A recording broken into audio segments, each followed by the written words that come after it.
Donc,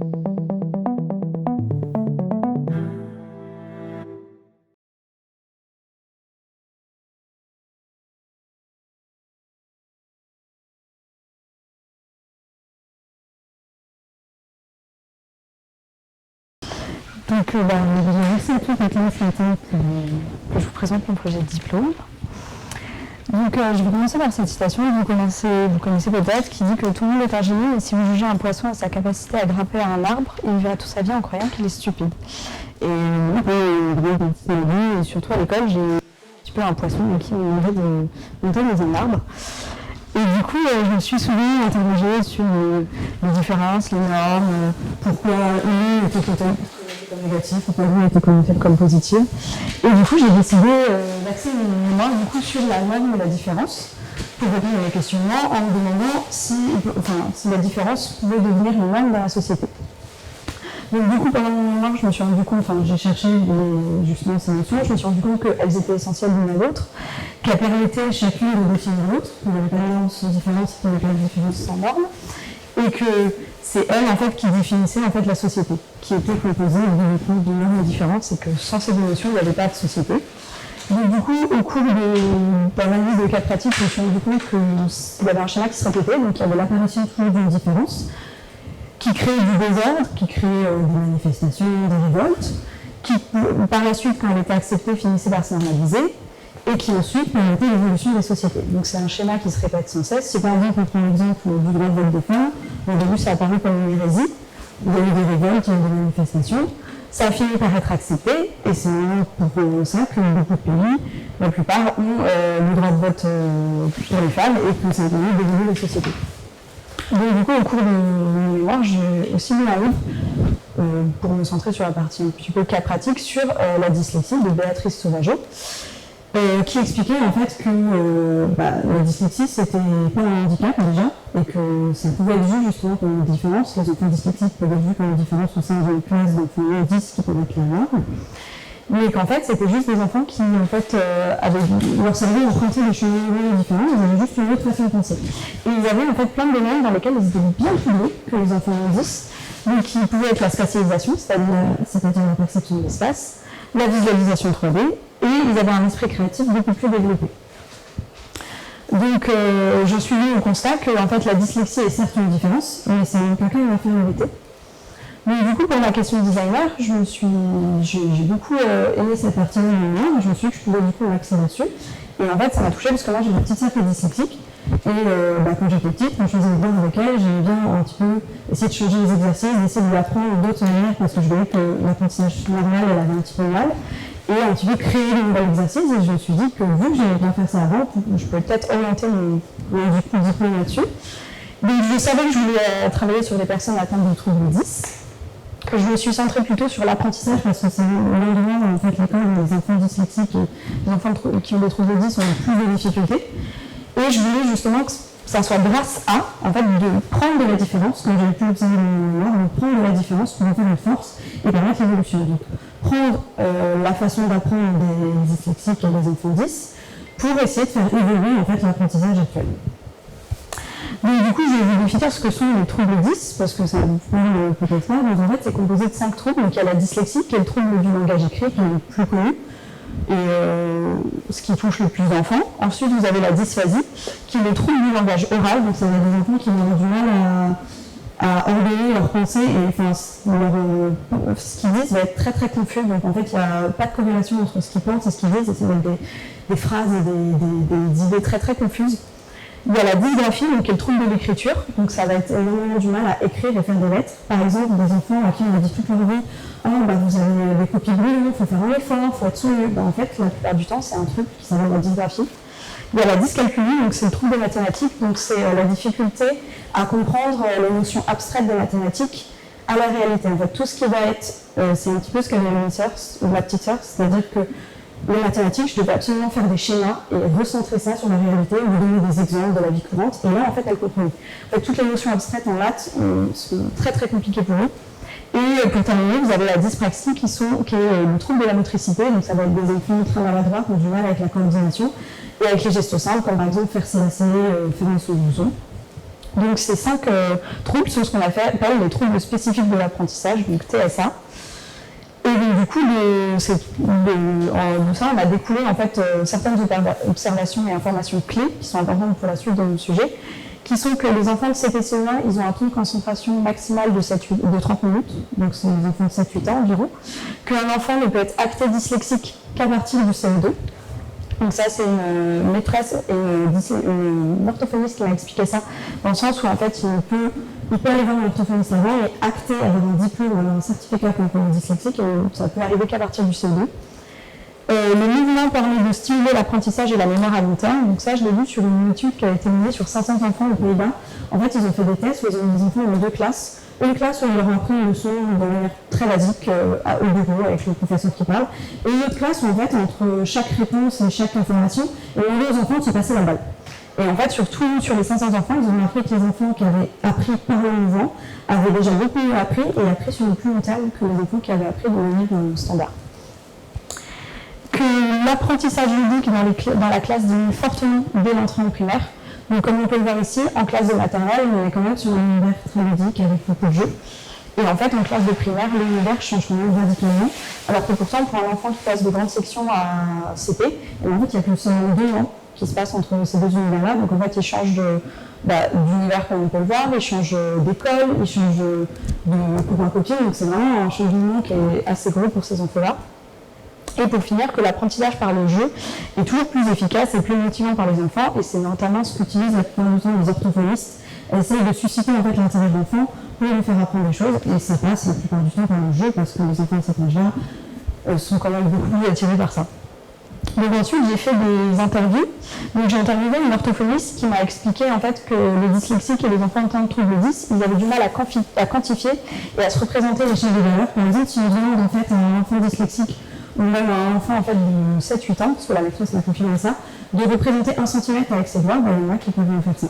Donc en fait, c'est juste une notion abstraite qu'ils apprennent, mais ils n'ont pas de rapport à la réalité. Ensuite, j'ai interrogé une maîtresse de CP-CE1 qui m'a expliqué que justement, en fait, ce qui était frustrant pour elle, c'est que vu qu'un enfant ne peut être acté dyslexique qu'à partir du CE2, avant, en fait, il y a des outils pédagogiques pour aider les dyslexiques, comme par exemple des manuels avec des syllabes de couleurs différentes pour les aider à lire. Mais elles ont interdiction en soi d'utiliser ces dispositifs, parce que ces dispositifs ont le droit d'être utilisés qu'à partir du CE2. Donc elles se retrouvent face à des enfants en CP-CE1 où elles voient qu'ils ont des difficultés, parce que c'est leur métier, la plupart du temps, ils sont dyslexiques, mais vu qu'ils ne peuvent pas être prouvés dans des possibilités de dyslexie, elles n'ont pas le droit d'utiliser ces dispositifs-là, donc elles sont juste face à ça, elles ne peuvent pas en soi les aider, et les enfants, ça va juste en fait créer des lacunes, et un petit peu les dégoûter de l'école, donc la plupart du temps, c'est ce que la maîtresse m'a expliqué, elle finit par l'utiliser quand elle voit que l'enfant a de grosses difficultés, parce qu'elles n'ont aucun autre dispositif pour pallier à ça en CP-CE1. Et ensuite, j'ai interrogé une mère qui était un de ses enfants était dyslexique, et elle m'a expliqué qu'en fait, lui était dyslexique, que son cadet n'était pas, mais qu'en fait, elle s'était servi des méthodes d'apprentissage que lui avait donné l'orthophoniste pour son aîné sur son cadet, et qu'en fait, ça avait très très bien marché sur son cadet, qui était pourtant pas dyslexique. Donc en fait, on se rend compte que les méthodes d'apprentissage pour les dyslexiques, qui est des orthophonistes qui passent par la ludicité, et le visuel marche aussi très bien, et mieux que l'apprentissage classique sur les enfants normaux. Enfin, normaux. Oui, 10. Donc du coup, moi j'ai décidé de m'axer sur les classes de CP-CE1, parce que c'est vraiment une charnière où en fait l'enfant va apprendre à lire, va apprendre à écrire, il y a un bouleversement de l'univers. Et c'est là où en fait il n'y a aucun outil pour pallier, justement, comme on l'a vu avec la maîtresse qu'elle expliqué. Et justement, moi j'ai décidé, donc oui, comme je vous expliquais, que c'est l'apprentissage de la lecture et de l'écriture, il y a un changement d'environnement, et il y a l'apparition de lacunes, un petit peu essayer de créer quelque chose pour pallier justement à éviter aux enfants de se dégoûter de l'école, ou de se dire qu'ils sont bêtes, qu'ils sont nuls, alors que c'est pas du tout le cas. Donc du coup, j'ai observé en fait, j'ai demandé à une maîtresse au téléphone de m'expliquer par exemple sa journée type, puisqu'elle a fait la journée de la veille. Donc je pense qu'on connaît 8h30, 16h30, mais qu'est-ce qui s'y passe vraiment? Donc il y a une rentrée des classes à 8h30, donc jusqu'à 10h10, ils avaient un cours de mathématiques. Ensuite, ils ont une récréation de 20 minutes. Il y a un cours d'histoire jusqu'à 11h55, une descente à la cantine à midi, ils ont 1 heure de pause repas. Ensuite, il y a un retour en classe à 13h. Un cours d'expression classique jusqu'à 14h30, une récréation encore de 20 minutes, et pour finir un cours de français, et ils sortent de cours à 16h30. Donc on voit que la journée est divisée en 2 grosses parties, qui chacune est divisée en une partie. Donc en fait, en général, ils ont entre 1h20 et 1h30 de cours. Et en fait, ils ont, comme on l'a vu, que 30 minutes d'attention. Donc c'est-à-dire qu'ils ont 3 fois plus de temps de classe que ce qu'ils peuvent être concentrés à cet âge-là. Quand on sait que déjà 1 heure de réunion pour des adultes, c'est compliqué, on se doute que demander à un enfant de rester 1h30 concentré, assis dans le bureau, ça l'est tout autant. Et donc sur son bloc, sur ces 6 heures de cours, il y a 2 heures en fait, de pleine concentration. Et il y a 4 heures où en fait ils vont être un petit peu en perte de concentration, ils vont venir, la maîtresse va faire la police, ou ils vont gribouiller dans le cours du cahier. Et en fait, sur une journée de 6 heures, on voit qu'il y a plus de temps où ils ne sont pas totalement concentrés que de temps où ils sont concentrés. Et en fait, on se rend compte que vraiment pour eux, déjà c'est une longue journée, on fait partie des pays qui ont les plus grosses journées. Donc vraiment, savoir que ce temps n'est pas totalement optimisé, on se dit que c'est dommage. Donc du coup, j'ai essayé moi de demander en fait à la maîtresse quelles étaient les difficultés que pouvaient rencontrer les enfants de CPCE1, mais pas forcément les enfants dyslexiques. Tous les enfants en fait, donc elle a expliqué que c'était la résolution de problèmes, de transposer un énoncé écrit en un calcul, l'encodage des sons, donc comprendre les lignes de syllabes parce que c'est des mots, ils apprennent à lire et à écrire, et la visualisation des valeurs, donc comprendre les différentes valeurs, unité, dizaines, centaines, l'addition, la soustraction et particulièrement la multiplication, parce qu'en fait ils ne sont pas du tout confrontés dans le quotidien. Donc, au final de toutes ces observations, j'en ai conclu qu'il y avait du temps qui était mal optimisé, que les enfants restaient en général trop statiques, et qu'il y avait une perte d'apprentissage ludique. Donc, du coup, pour ça, j'ai décidé de créer un wiki, qui serait en fait une classe en mouvement. Donc, le but du wiki, c'est de faire appel aux enfants, parce que comme on l'a vu, ça leur permet d'apprendre plus vite et plus efficacement. Que ça soit modulaire, parce qu'on ne connaît pas la typologie de toutes les classes, et que chaque professeur envoie sa classe en envie. Que ce soit des sessions de 30 minutes parce qu'ils ne peuvent pas se concentrer, être en pleine concentration plus longtemps. Que ce soit pour les difficultés des CPCE1, parce que je voulais vraiment que ça réponde à toutes les difficultés et pas seulement les difficultés des enfants 10. Et s'inspirer des méthodes d'orthophonie, parce que, comme on l'a vu, ces méthodes-là marchent aussi très très bien sur les enfants qui n'ont pas forcément trouvé 10. Donc, par exemple, je vais vous présenter une des méthodes sur laquelle je me suis inspirée, qui est la méthode Cogillac. Du coup, la méthode Cogillac, ça permet de travailler par le jeu et l'expérimentation. Donc, c'est utiliser l'orthophoniste que moi j'ai interviewé. Et en fait, ça permet de faire travailler les capacités logico-mathématiques, de l'organisation des actions, donc la planification, la pratique de l'oral, et le rapport entre les notions abstraites et réelles du quotidien. Donc ça, par exemple, c'est le matériel actuel que m'a cité la maîtresse que j'ai interviewée. Donc il y a des cubes de comptage, il y a des puzzles éducatifs, il y a des choses qui vont parler, que vous avez vues selon votre scolarité. Il y a des malades d'alphabet, on vient du coup créer des mots avec ça, et des ACAC de triforme pour justement classer justement les formes, soit par couleur, soit par la forme. Le problème de ça, c'est que c'est un matériel qui développe peu de niveau. La plupart du temps, les enfants ont une force statique à leur bureau. Et du coup, l'enfant reste statique à son bureau. Donc, du coup, moi, je voulais créer quelque chose qui permette à l'enfant de bouger et vraiment de développer le mouvement. Donc, il fallait que ça soit du coup un espace modulable, donc avec des pegboards qui permettent, en fait, des pegboards, c'est vraiment perforé, qui permettent en fait à un bâtonnier de venir déplacer un petit peu les dispositifs comme il veut, des dispositifs d'apprentissage, donc qui viendraient se placer sur le pegboard, et un livret explicatif pour le professeur, pour un petit peu une sorte de guideline pour lui dire comment l'utiliser. Donc ça, c'est une mise en situation de comment on pouvait utiliser le dispositif. Donc en fait, ça, c'est l'arrière de la classe. Je ne dis pas le tableau, mais justement, on va investir l'arrière de la classe. Le but, c'est d'investir le haut qui n'est pas accessible par les enfants pour justement le rangement de la maîtresse et le bas pour le dispositif. Donc, il y a, comme je vous expliquais, des pegboards, des bâtonnets qui ressemblent à ça. Donc, je peux les faire passer, si vous voulez. Allez-y. Et des touches qui permettent un petit peu pour l'organisation ou pour poser des dispositifs pour l'enfant pour s'organiser. Donc, alors, il y a différents dispositifs. Donc, moi, pour l'instant, j'en ai développé 5. Donc, il y a les magnettes, les lettres, les cubes, les élastiques et les boards. Donc, le but des magnettes, c'est en fait c'est justement de classer, il y a 3 colonnes, c'est un panneau magnétique avec 3 colonnes, donc les centaines, les dizaines et les unités. C'est composé en fait d'éléments magnétiques qui permettent en fait de comprendre les valeurs d'un panneau magnétique et d'une ardoise. Donc le but, c'est avec la maîtresse sur l'ardoise, elle écrit en fait un nombre. Et en fait, ça va être à l'enfant de venir replacer dans chaque colonne le nombre de valeurs qu'il y a, donc 3 dans les centaines, donc il va venir passer 3 petits points 1. 5 dans les dizaines, donc ça peut être 5 avec une grosse lettre 5, mais ça peut aussi être 5 avec plein de petits, ça peut comprendre à ce niveau-là. Et 7 pour les dizaines avec 2.1 et 1.5. Ça peut aussi être utilisé par exemple pour la géométrie ou pour la reproduction. Donc là par exemple la maîtresse vient faire un schéma et c'est à l'enfant de représenter en fait un miroir. Par exemple, si ils font des ils ont des petites cases à combler, ils doivent compter comme une case, et bien là ils peuvent le faire de manière un peu plus ludique et on voit. Donc il y a différentes formes, donc ça peut aussi s'utiliser pour la géométrie, mais ça peut aussi être la maîtresse va dire bon bah mets-moi tous les ronds dans le panneau orange, mets-moi tous les carrés dans le panneau violet, et c'est à l'enfant justement d'organiser ses idées. Donc ça aide beaucoup pour la visualisation des valeurs, comme unité, centaine, dizaine, la dyslexie et la dyspraxie, la dyscalculie pardon, et la dyspraxie, et ça permet de faire travailler la capacité logico-mathématique, donc c'est ce qui fait, c'est tout ce qui fait appel à la logique et aux maths. Donc ensuite vous avez les lettres, donc pareil que je peux vous faire passer, je vais prendre un petit peu mieux. Donc en fait, c'est des bâtonnets avec des lettres bleues. Le but, moi j'en ai fait deux en exemple, mais le but c'est qu'il y ait tout l'alphabet. Et en fait, ça vient se mettre en fait, sur les planches du packboard. Et en fait, la maîtresse va dire à l'enfant, bah, écris-moi le arbre, par exemple. Et donc du coup, ça permet, l'enfant va venir au fur et à mesure soit prendre des lettres qu'il y a dans le panier, soit prendre des lettres qu'il y a déjà sur le packboard, et venir écrire le mot arbre. Et ça permet en fait de comprendre, vu que chaque lettre est sur un dispositif différent, de vraiment comprendre l'ordre des mots. Et d'arriver à se concentrer sur l'ordre des mots pour les enfants qui ont des difficultés, sans avoir aussi à se concentrer sur l'écriture. Du coup, ça aide pour l'encodage des sons, pour la dyslexie et la dysphasie, donc le trouble de l'écrit et le trouble de l'oral, et pour la planification, c'est une fonction cognitive qui permet d'organiser ses idées. De dire, bon, voilà, je fais ça, après je fais ça, après je fais ça. Et souvent, les enfants qui sont atteints de trouble de 10 ont du mal avec ça.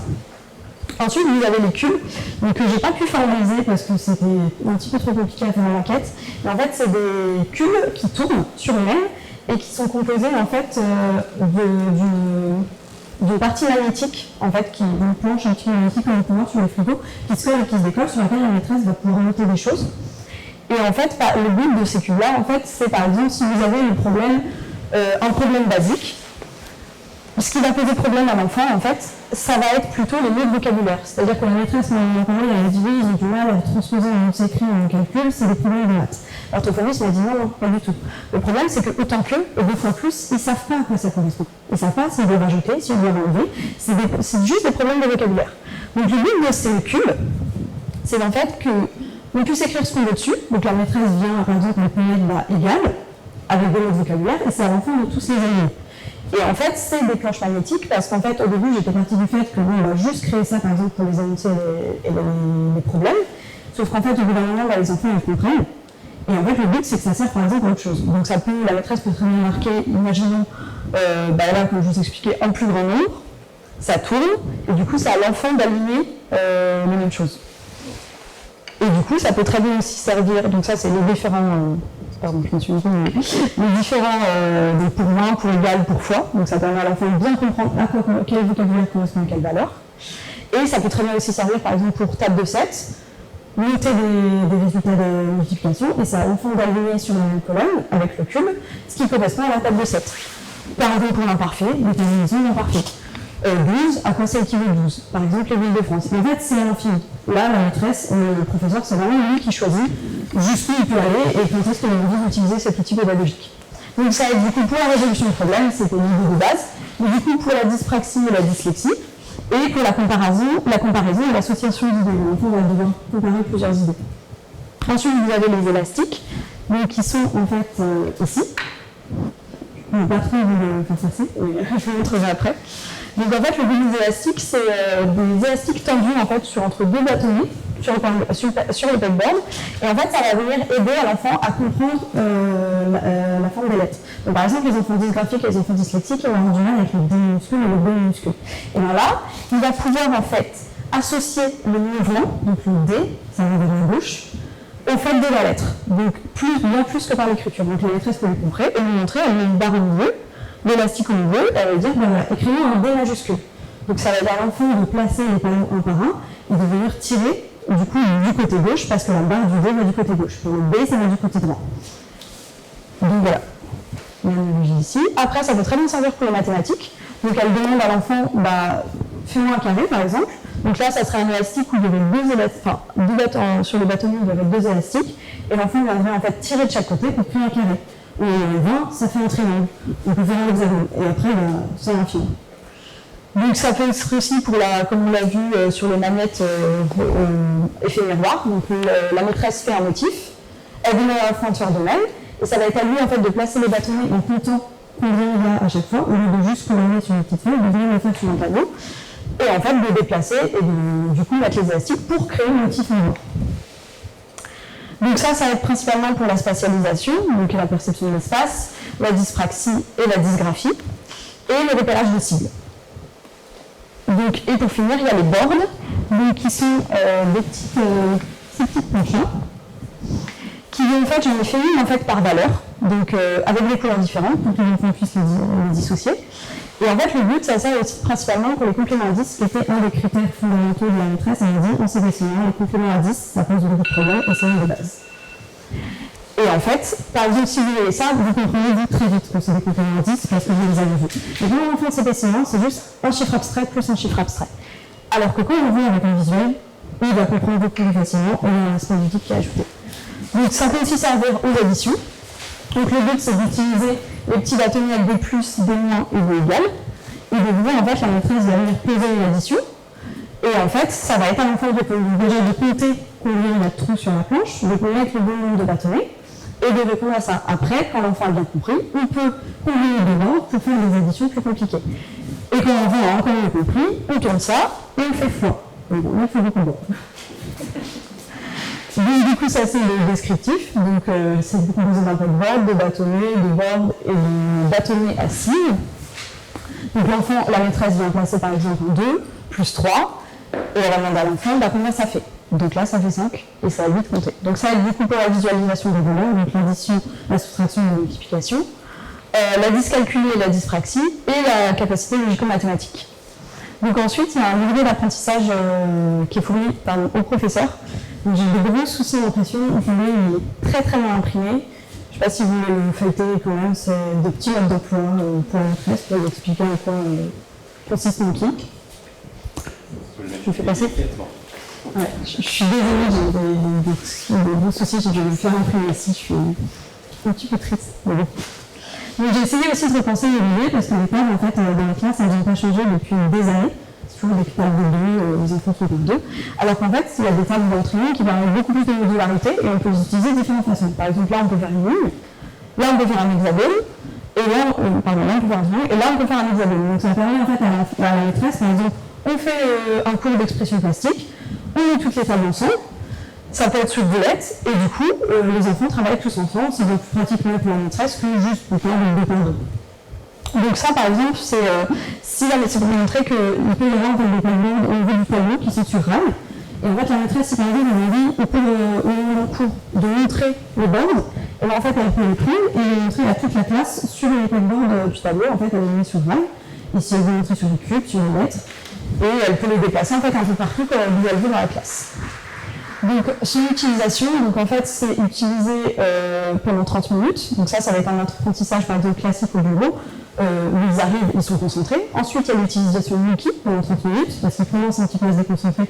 Donc on les sort un petit peu leur pause statique pour les mettre en mouvement. Et ensuite, ils ont eu un petit peu une petite pause. Et donc du coup, ils sont de nouveau au bureau, ils arrivent un peu plus à se concentrer, par exemple, pour écrire la leçon. Le but, c'est de répartir ça en deux groupes, parce qu'une classe de 25 élèves sur un tableau avec un dispositif, c'est pas possible. Donc du coup, ils se répartissent en deux groupes. Et en fait, à partir du moment où ils ont compris, ils peuvent en fait un petit peu travailler en autonomie.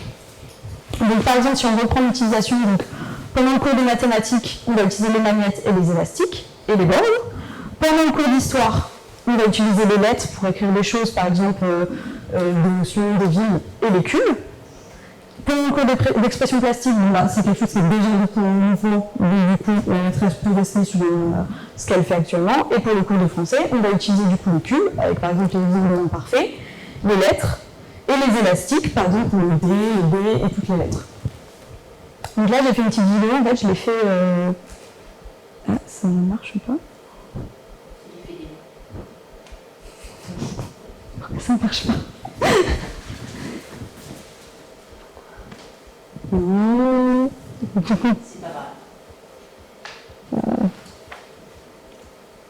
Bon, en fait, j'avais fait tester ma petite cousine qui a 7 ans. Et c'était pas mal en vidéo, mais je ne sais pas. Tu peux pas la trouver en mode tu sors de ta présentation et puis tu essaies de trouver la vidéo. Et puis... Si je peux faire ça, je vais perdre un peu de temps, je suis désolée. C'est pas grave.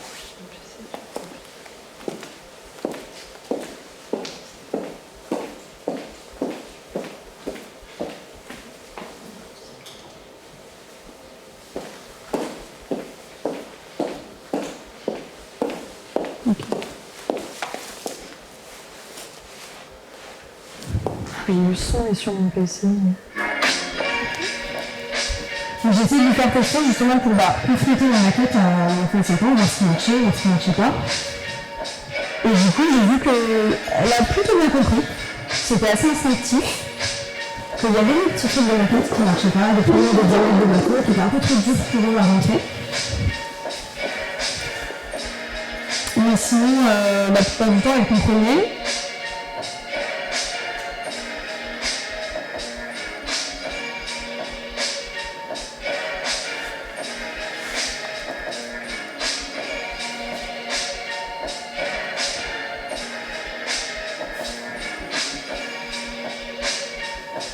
Mais en fait, par exemple, elle a compris qu'au début, elle mettait le bon nombre de bâtons pour le bon nombre de bornes, et après, elle a compris qu'en fait, juste un bâton en haut et en bas, ça suffisait au premier. Et il y a un autre truc que j'ai trouvé intéressant, c'est qu'elle a voulu, par exemple, ce bâton-là, que moi, ce bâton-là, je lui ai demandé de faire un complément à 10, et donc elle a pris la planche de 9, et en fait...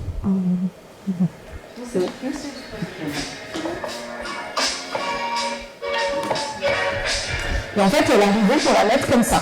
Et je me suis dit, ah, là, ça pose souci. Comment elle va faire? Et en fait, elle a fait marquer, elle comprenait pas.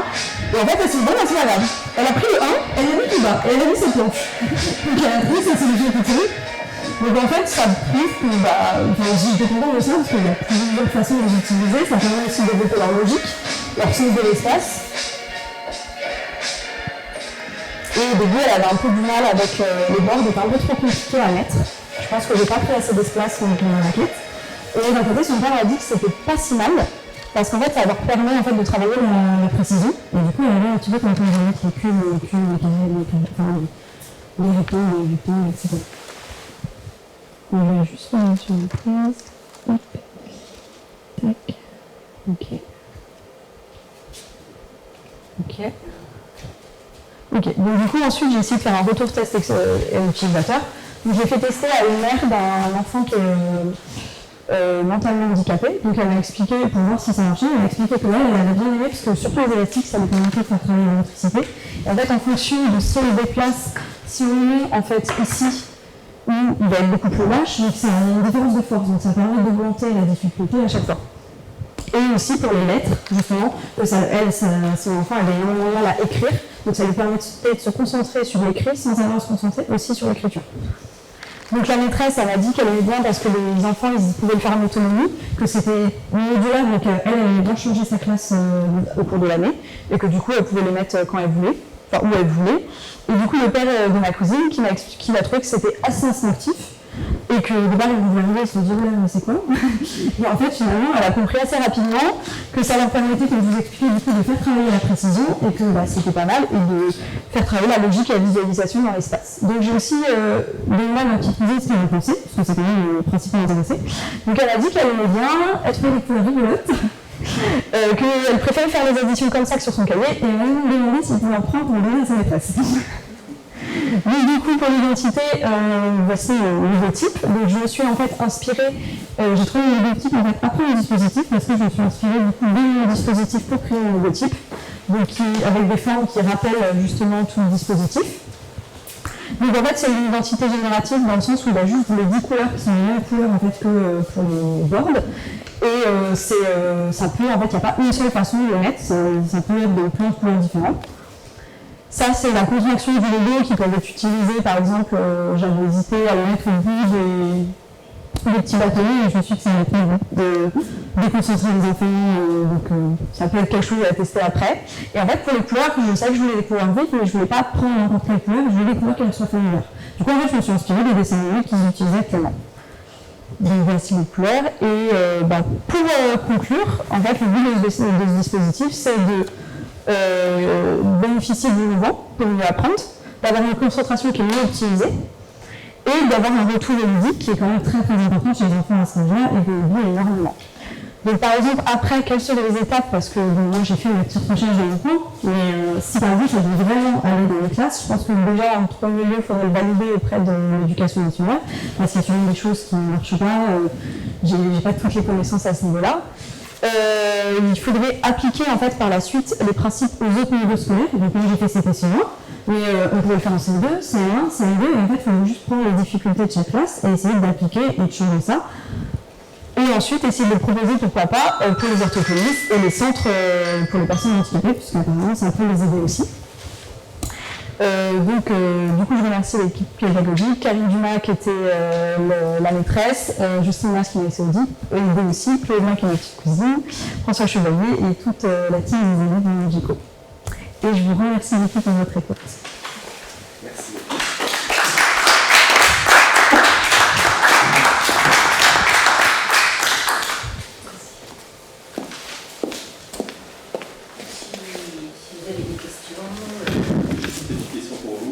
La mention direction de projet, c'est critère que c'est correspond avec les critères. Non mais c'est l'ensemble, on est d'accord que c'est plus une synthèse. Oui, une synthèse, la direction de projet, toute la démarche, aussi vraiment l'aspect systémique en fait. Okay.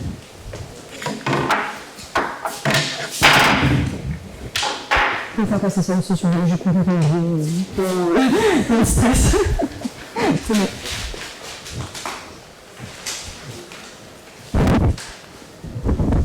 Si vous avez des questions, n'hésitez pas. Comment ça se passe pas les questions? Moi j'en ai plein. Allez-y. D'accord. J'en avais une effectivement, merci pour cette présentation. J'en ai une effectivement au départ qui allait être sur les autres clients ou le reste de l'écosystème. Vous avez un peu répondu dans les prochaines étapes, effectivement, par rapport à contribuer à l'intégration dans l'ensemble du système éducatif, notamment par l'éducation nationale.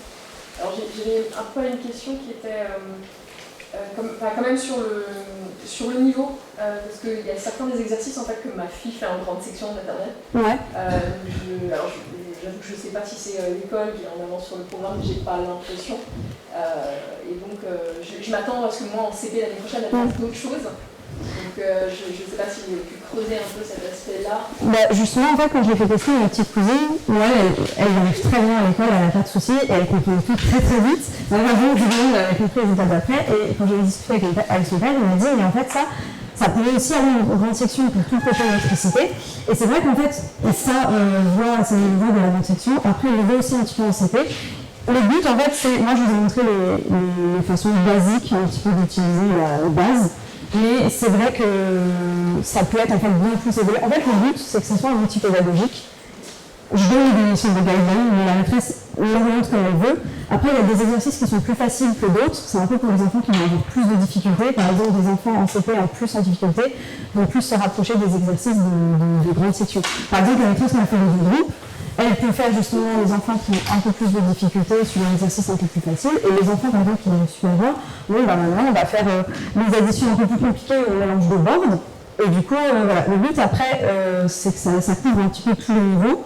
Après c'est vrai que j'ai pas pu observer d'élèves du coup à cause du Covid, donc je voulais en fait aller une journée en fait en primaire, donc j'ai juste parlé au téléphone avec une maîtresse, et moi à part ma petite cousine qui habite un peu loin, j'ai pas vraiment de montrage de personnes de cet âge-là. Donc c'est vrai qu'il y a des choses qui sont peut-être un petit peu trop faciles, qu'il faudrait peut-être adapter pour les plus tard ou plus grands. Et c'est vrai que je pense qu'une fois que je pourrai, déjà normalement je dois retourner voir l'orthophoniste avec ma maquette, du coup pour voir, pour vous dire. En fait j'ai une de mes amies qui est orthophoniste qui m'a monté son cabinet, et elle m'a dit écoute, ça m'intéresse beaucoup de le tester. Et du coup elle a aussi allé voir par exemple, essayer d'essayer en classe en fait. Voir dire voilà, avec la maîtresse, on dit ça c'est un peu facile peut-être. Ouais.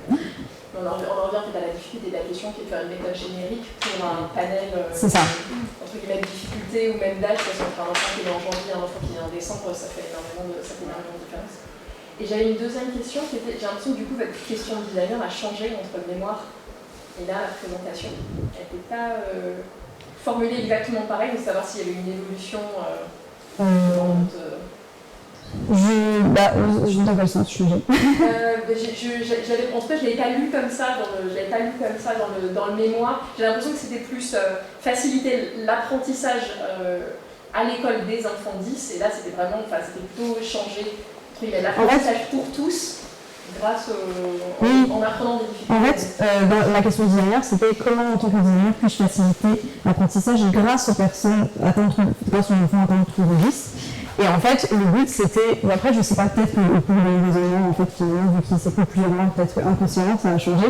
Et en fait, le but, en tout cas de la première question, c'était de prendre les méthodes d'orthophonie, le visuel, le mouvement qui est beaucoup impliqué avec l'orthophoniste, pour en fait l'appliquer dans toute la classe et du coup un petit peu prendre.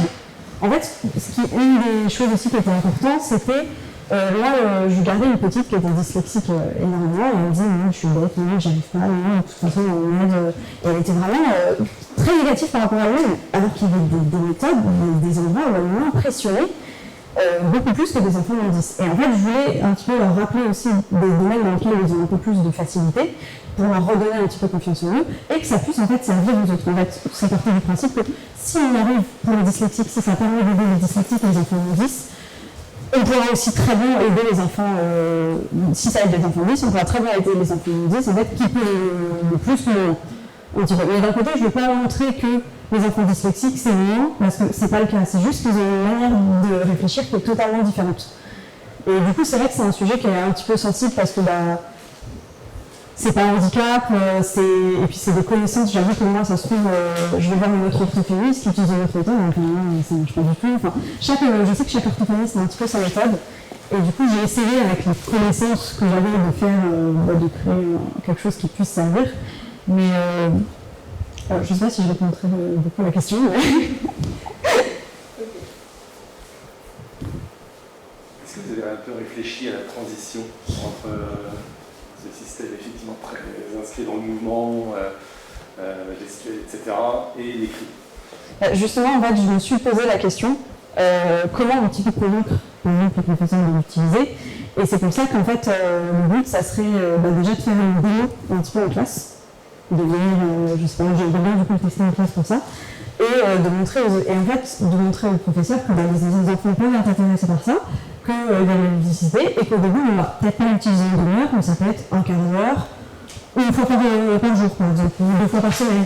Et puis en fait, quand la maîtresse va voir que l'enfant, au fur et à mesure, commence à bien l'aimer, à dire « Oh, fais des moquis, oh, machin », et qu'en fait, par la suite, parce que ce que j'ai pas expliqué vraiment, parce que je ne veux pas non plus rentrer trop dans le côté scientifique, c'est qu'en fait, ces dispositifs-là, ça permet de faire travailler ce qu'on appelle les fonctions cognitives. Les fonctions cognitives, c'est quand vous faites n'importe quelle action, vous faites travailler les fonctions cognitives. Et pour le maths, pour le français, il y a des fonctions cognitives. Donc certes, on peut travailler ça par l'écrit, mais on peut aussi travailler, par exemple, autrement. Par exemple, le banc, ça permet de faire travailler la fonction cognitive qui s'apprend en maths.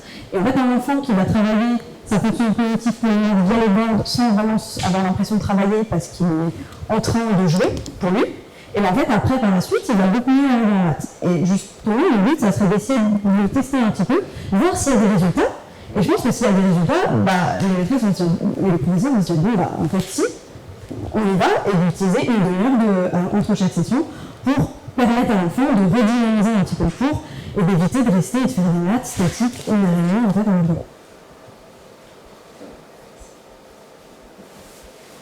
La seule question que j'ai, en fait, c'est tu parlais de la transition maternelle-primaire. Oui. Je trouve le système très intéressant. La question que je me pose, c'est est-ce que tu ne transfères pas le problème à une bêtise primaire-collège?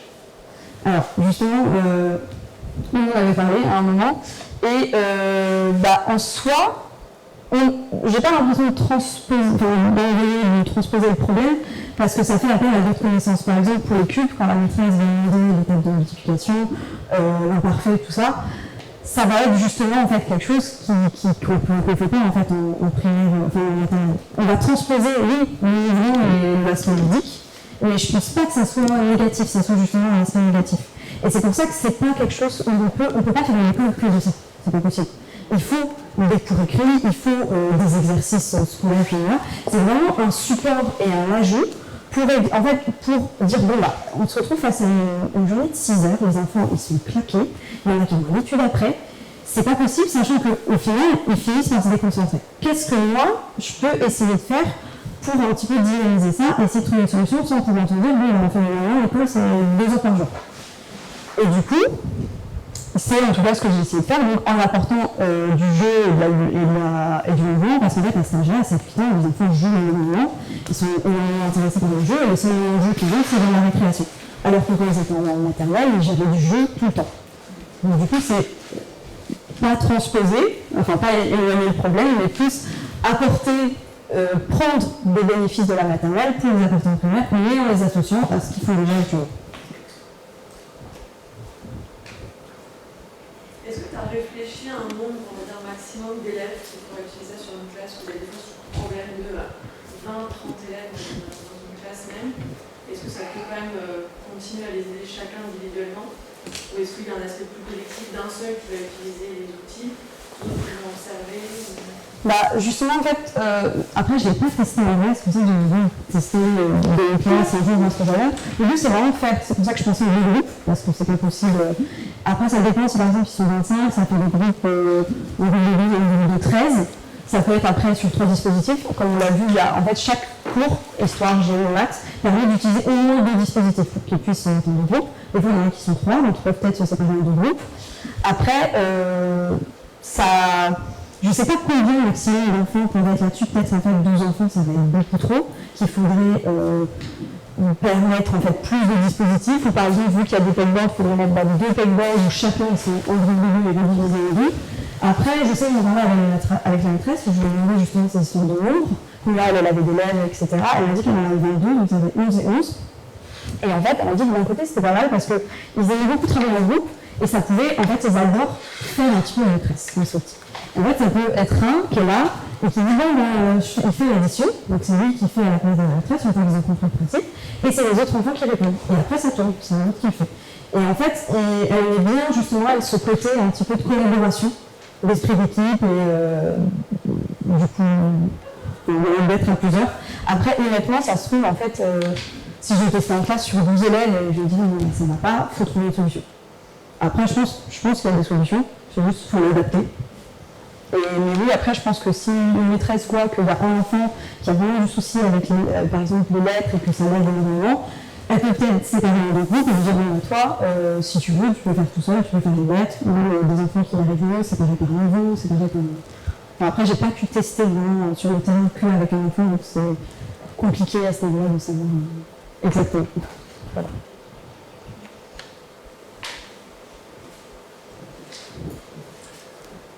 Dernière question concernant, très pragmatique, j'imagine que c'est un gros investissement en termes de matériel, en termes d'espace, parce que ça monopolise évidemment une surface murale importante, pas forcément présente dans les classes. Est-ce que vous avez pensé à une évolution, à des adaptations, à des extensions futures avec d'autres problématiques, par exemple, d'autres sujets qu'on pourrait peut-être aborder? C'est vrai qu'on l'a fait sur les paysages sur tout le mur, parce que je considérais du coup où on pouvait être investi pour pas perdre pour les maîtresses, pour ranger, etc. Mais ça peut être déjà dans un premier temps, juste par exemple sur un petit panneau comme ça, qui est assez petit, qui peut se fixer au mur, et les dispositifs peuvent être rangés. Un petit peu partout dans la classe, ou ça peut être l'histoire justement des rails du tableau. Je sais que j'ai regardé pas mal la typologie des classes, et en fait au niveau du tableau, il n'y a pas forcément, il y a toujours un petit peu de place à côté ou quoi, donc justement ça peut être par exemple utilisé que sur les rails.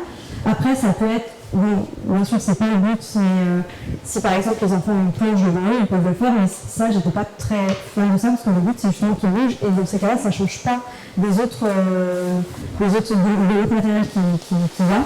Donc c'est vrai que niveau classe, j'ai pas pu aller vraiment dans les classes, c'est vrai que j'ai un souvenir assez longtemps de classe, j'ai regardé des photos, tout ça, mais c'est vrai que je pense que même par la suite, par curiosité et voir un petit peu si ça peut marcher, je voudrais du coup aller dans une classe, voir où est-ce que ça peut se mettre, voir si la maîtresse me dit « Ah bah oui, ça c'est pas trop mal parce que quand j'ai fini j'enlève et par exemple je peux mettre le mode par-dessus si j'ai envie » ou qu'elle me dise « Bah non, pas du tout en fait » et que du coup il faut trouver une sorte de solution. Mais je pense que, vu que ça part d'un principe modulaire, que c'est quelque chose d'assez simple, c'est juste un panneau avec des trous et des bâtons, il y a je n'ai pas été confrontée à ce problème-là parce que je n'avais pas de problème d'espace, mais il y a une solution plutôt simple, je pense, qui peut être trouvée pour chaque classe.